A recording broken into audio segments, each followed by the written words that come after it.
You know that feeling, like you're being pulled in two completely different directions? On one hand, there's this ideal version of yourself you're striving for. Calm, mindful, maybe a little detached. But then, there's the real you. The one with actual needs and wants and, yeah, frustrations. It's this constant tug of war, and honestly, so many of us feel it.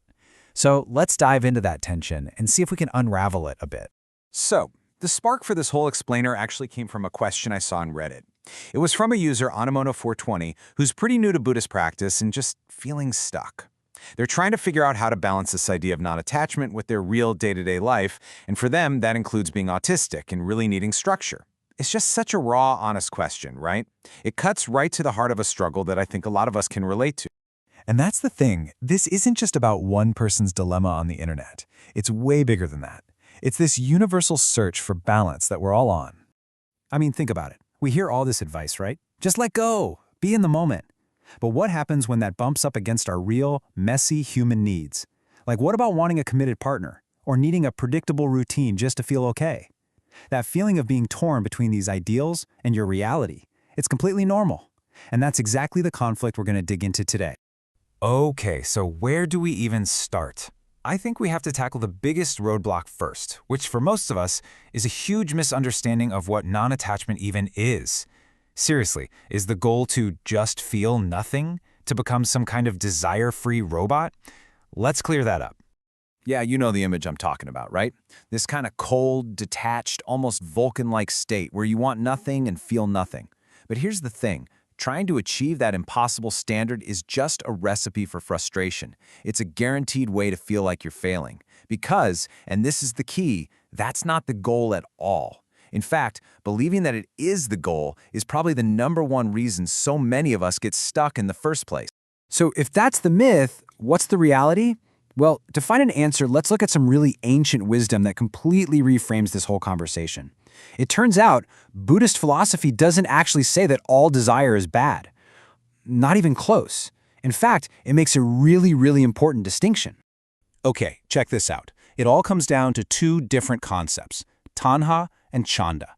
Think of tanha as, well, craving. It's that clingy, needy, grasping kind of want that comes from a place of ignorance. It's the stuff that makes us suffer.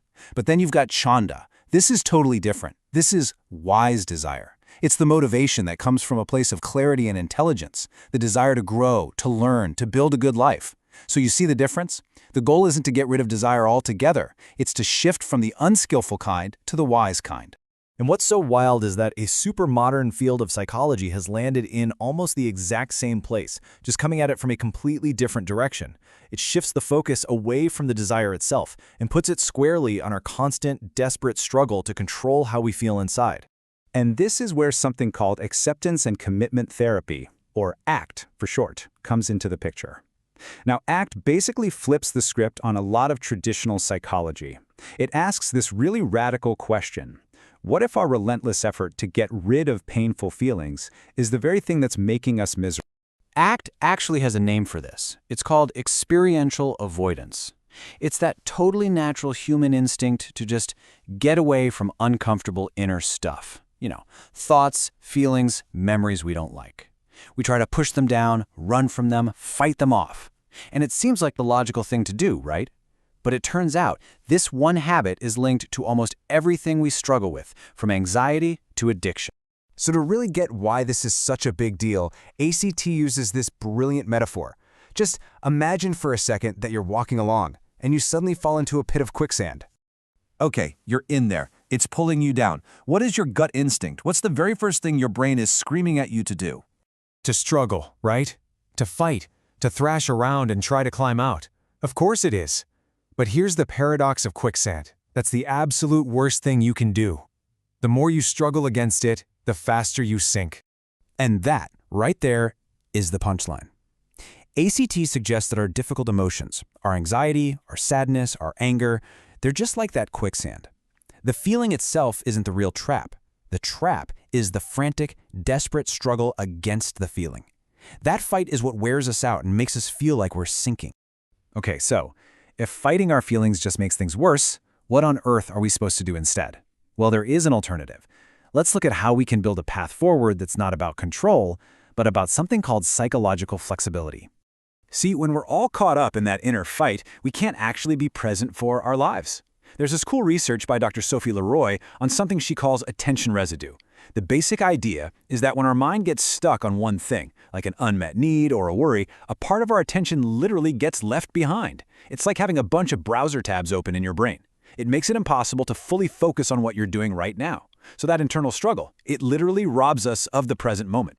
So, the way ACT helps us get unstuck is by building that flexibility through these 6 core skills. Now, each one of these could be its own explainer, honestly, but they all work together to help you drop the struggle and redirect your energy toward what you actually care about. To give you a real taste of how this works, let's just zoom in on the very first one, diffusion. All right, let's take a thought. A common, nasty one. When a thought like this pops into our heads, we usually do something called fusion. We basically become one with the thought. We treat it like it's the absolute, capital T, truth, a fact. It feels heavy, it feels real, and it feels like it defines us. Okay, now watch this. Look at this tiny little shift in language. This is diffusion in action. By just adding the phrase, "I'm having the thought that," you create a little bit of space. You see what happened? You didn't fight the thought. You didn't try to prove it wrong. You just noticed it. You saw it for what it is, just a bunch of words your brain produced. It's not a fact, it's just a mental event. And all of a sudden, it loses a lot of its punch. And this simple idea opens up a completely new way of moving through life. It's a perspective that's not about trying to erase our inner world, but about learning how to make room for it. And let's be honest, this can feel really weird at first. I mean, embrace your demons? It goes against every instinct we have. We're taught to fight our demons, to conquer them, to run away from them. This little cartoon just nails that hesitation we feel. The whole idea is kind of strange, and it can definitely be uncomfortable when you first try it. But really, this phrase sums up the entire approach, and it's so incredibly powerful when you get it. The idea is to stop wasting your precious time and energy fighting these internal wars you can't win anyway. Instead, you learn to make space for the discomfort, to let the demons just be there, which frees up all that energy so you can actually follow your heart. You know, to build a life that's about what really matters to you. So let's bring it all the way back to that original question from Reddit. This whole framework gives us a new lens to look through. Maybe the answer isn't about perfectly sorting our desires into good attachment and bad attachment. Maybe it's just about getting better at noticing when we're hooked into that struggle, and then choosing in that moment to put our energy toward the life we want to live, even if it means bringing the discomfort along for the ride. So I'll leave you with this to chew on. What if the goal isn't to win the fight inside your head?